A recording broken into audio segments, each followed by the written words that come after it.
Hi guys, hello, English 2 on level. Well, this little video lecture is going to be about Chapter 9, the last chapter of The Great Gatsby. Um, Hopefully everybody's doing all right. Me, I'm doing okay, except for the fact that I had to go visit the emergency room on Saturday. Yeah, I'm okay now, don't worry folks. I'm moving a little bit slow, but overall I will be ready to grade your papers and give you your exams at the end of the year. Isn't this great? Well, actually, in place of an exam, you're going to get a significantly sized 5+ paragraph paper. But I'm going to talk about that next week for you guys when we're doing review week. Okay? Right now, I'm going to be talking about Chapter 9 of The Great Gatsby. Now, just something to let people know. I've had some problems lately with people helping each other with their homework assignments. Please stop doing that.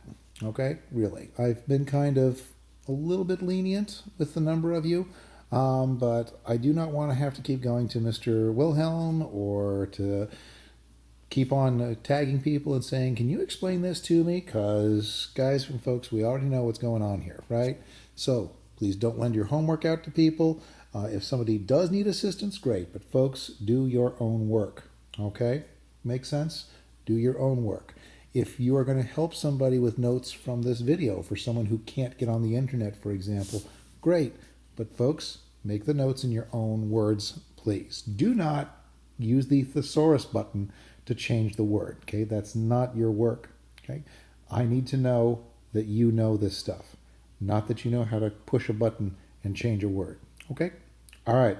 That being said, let's go to look at Chapter 9. I'm actually going to rewind a little bit to Chapter 8 first, because one event I did not touch on with you guys that I ought to have was the huge blowout at the Plaza Hotel on the top floor. Now, you may remember this. Gatsby and Nick and Daisy and Tom and Jordan, they all decide they just want to impulsively go into the city. Okay, this is soon after Gatsby sees little Pammy, Daisy's daughter, and she says, "Where's Dad?" So they drive into this place. It's really hot. Remember, AC was not something even the super rich had at this point in time. And so while they're in there, they order a kind of a drink called a mint julep. And they keep on asking, when's the mint juleps coming? When are the mint juleps coming? Remember what green stands for, okay? Can be for motherhood, can be for life, can also be, in America at least, for money. So they are just desiring and aching for this life that they so far don't have. Now, moving right along, as a result, let me just make sure I've got everything here. Yep, all my notes are set. Anyways, what ends up happening, there becomes this, it gets hotter and hotter, and that's symbolic of how people in this room are getting angrier and angrier, especially Tom, because he knows what's going on between Daisy and Gatsby. And moreover, if you're watching and reading, there's a wedding going on right below them. Okay? Big symbolic moment. Because there's a wedding, a family beginning below them, and a family ending in the room. Or maybe it will, maybe it won't. You know, maybe Daisy and Tom will break up, or maybe they'll stay together. Well, by the end, Tom blows the whistle on Gatsby. He tells everybody that Gatsby is a bootlegger, a guy who makes illegal alcohol during this time when alcohol was illegal to be manufactured, bought, and sold in the United States. So Gatsby tries to win Daisy back, but she just pulls away. She doesn't want to be with a guy who's gotten his wealth the wrong way as a gangster versus somebody who got it, I guess, the right way, like Tom, who just inherited it. Whatever. Anyways, and this leads to another big, huge fight. Finally, Daisy just leaves, and Tom wants to show he's the alpha male in this situation. Okay, Tom tells Daisy, "You go with Mr. Gatsby." Gatsby lets Daisy drive his yellow car, and Daisy sees Myrtle, floors it, takes out Tom's mistress. Now, here's the thing. I did ask this in one of the question sheets, okay? Gatsby decides he's going to wait outside Daisy's house all night if he has to. And he watches Daisy and Tom. He's not just a stalker. It's a little more complicated than that. See, Gatsby has it in his mind the perfect way that things ought to be. And so in his mind, he is waiting for Daisy. He thinks that Tom is going to hurt Daisy because Daisy has killed a woman. Okay? He's willing to take the blame for it because it's his car that killed Myrtle. But he is willing to take the blame for it. Tom has already set up Gatsby for a fall because Tom has told Myrtle's husband, who is now a widower, that car belonged to Gatsby. Okay? Tom, well, we'll get at that in a second. Gatsby waits up and he watches Daisy. Now, if you or I ended up hitting someone with our car, we'd be freaking out. Daisy isn't. Daisy is calm. She sits with her husband. He makes plans. He gets on the phone. They have a meal of cold chicken and cold ale, beer. Okay? What does that mean? They are both cold people. Okay? Never once does Tom suggest he's going to hurt Daisy, and never once does Daisy cry out in fear. She and Tom, this is what Gatsby realizes watching them through the windows. She and Tom are the same kind of people. They're cold, they're calculating, without feeling for people they consider inferior to themselves. Okay? And then they disappear. They move, leaving no forwarding address. And Wilson, with the morning light, loads a gun and walks from the Valley of Ashes all the way up to Gatsby's house. Gatsby finally decides he's going to go swimming in his pool for the first time. And remember how Mr. Fitzgerald, the writer of The Great Gatsby, remember what he likes to use water as a symbol of. Water is a symbol of almost smothering, of destroying somebody. You've got to keep fighting to keep your head above water. Well, when Gatsby goes swimming, that's when George Wilson takes his gun and shoots Gatsby to death. Okay, so Gatsby dies in his pool, in water. So water is an agent for Fitzgerald of sadness, of separation, of death. Okay, the water separated Gatsby's house from Daisy's house. Okay, and he never went in his pool. All of the rich people went in the pool, but he never used that pool. And the first time he does, he dies. It's sad, but it's the way it happens. And then Wilson kills himself with the same gun. Okay, that was cheerful. Now let's take a look at Chapter 9. This is kind of the whole aftermath. Okay. Oh, and it spins a story about the next 2 years. Okay. Now, what happens is, among other things, Nick, our narrator, spends the next 2 years looking at what happens to Gatsby's funeral, for example. Nick feels terrible. He's the only guy who feels terrible for Gatsby, unfortunately. So he tries to put a funeral together.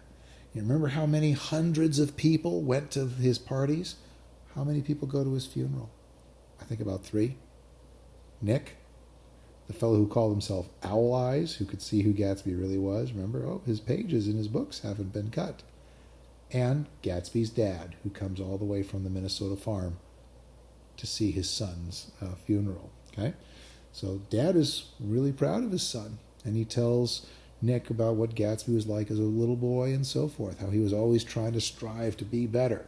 Okay, so Nick basically decides he's sick of everybody there. When no one comes to the funeral but 3 or 4 people, he just feels he's kind of done with the East, with New York, with all the rich people. He decides to move back to his home in the Midwest. He breaks up with Jordan over the telephone. Jordan's kind of surprised. She said, "You threw me over," meaning, you broke up with me over the phone. Oh my gosh, well, I'm already engaged to somebody else, she says. Fine, whatever. Right before he leaves to go back home, Nick bumps into Tom, okay, on 5th Avenue in New York City. What's on 5th Avenue? That's where all the big stores are. He's buying something for Daisy, most likely. Okay. Nick won't shake Tom's hand. Tom admits he's the one who said that was Gatsby's car to Wilson. He basically admits to setting up Gatsby to get killed. But then he says Gatsby had it coming. What? Nick is just kind of floored. And then Tom tries to even get sympathy, saying it was tough, so tough for him to close out that apartment where he and Myrtle were having the affair. Well, Nick just comes to a realization, okay, that Jordan and Tom and Daisy and all the people like them, they're careless. Remember how Jordan talked about, I'm a careless driver, but that's okay because other people are careful. Nick realizes that applies to all the idle rich. Okay? They don't care about people. They destroy people, they wreck things, and they use their money to clean up the mess afterwards and keep them from ever having to face any of the consequences for their terrible actions. Okay? Makes sense? Now he thinks about how this is a story of the West, even though they went to the East. What's that mean? Well, in our time, the entire United States has always been settled, from New York all the way to California. But for a long time in American history, the West was a place of just boundless possibilities. If you wanted to make something of yourself, there was a saying, go west, young man. And the Midwest was places like Ohio, Minnesota. We don't see that as the West at all, but that's how it was when the Mississippi line, the Mississippi River, was effectively the edge of the country before it all got settled. Well, Nick, when he decides to leave, the night before he leaves, he goes to Gatsby's house and he finds it's dark. No one lives there. Somebody's written a swear word on Gatsby's steps, and Nick tries to erase it. Doesn't quite work. And Nick just goes out on a beach and he just flops down and looks at the moon. And he thinks about how all the explorers came out here trying to better themselves. Okay, they came from Europe in the East here to America in the West. Okay, and so Nick realizes that what Gatsby was trying to do, trying to leave his past behind and make a brighter future for himself, that's something that everybody is always trying to do. And if we try to leave our past, the things that shaped us, and pretend they don't exist, we're going to be, it's like swimming against the current. Maybe it can be done, but it's not easy. Okay? And one of the things among which that Nick realizes is just really, really awful is how people came here to the West. They made their lives better, but you now have a new kind of aristocracy, a whole new group of people who think they're better than everyone else, which is what people left England and France and Europe to get away from. A place where you can rise as high as your talent and drive will take you. You could argue that a person still can become rich. A person can start out poor and become rich here in America. It can still be done. Excuse me. But essentially, you have to look and if you want to be accepted by the class of the idle rich, look what happened to Gatsby. They went to his parties, they drank his booze, they danced to his music, and they ate his food. But when he wanted to have dinner with them, they rode off. Okay? So Nick is basically disgusted with all that. He doesn't want any part of that life anymore. So he's going back to his people, the rich people he came from in the Midwest. Okay? So, in essence, that's where Nick ends. And it sounds kind of sad, okay? But you could argue that in a sense, Nick actually comes out on top because he leaves a place where he thought it was just perfect and amazing. And as soon as you cross that bridge, everything is possible. He is leaving this place of shallow, idle wealth to go back to his family, where he learned his values, where his dad basically told him very, very moral lessons. If you ever feel like looking down on somebody, remember they haven't had the advantages you've had. Sounds snobby, but it's actually kind of nice in its own way. So, that's chapter 9 of The Great Gatsby. Okay? Gatsby for Nick embodies this ability for the human person to leave an unsatisfactory past or present behind and to always hope for something better in the future. Okay? That's what I want you guys to get out of chapter 9. And we'll talk a little bit more about that later. So, very good, folks. God bless and take care.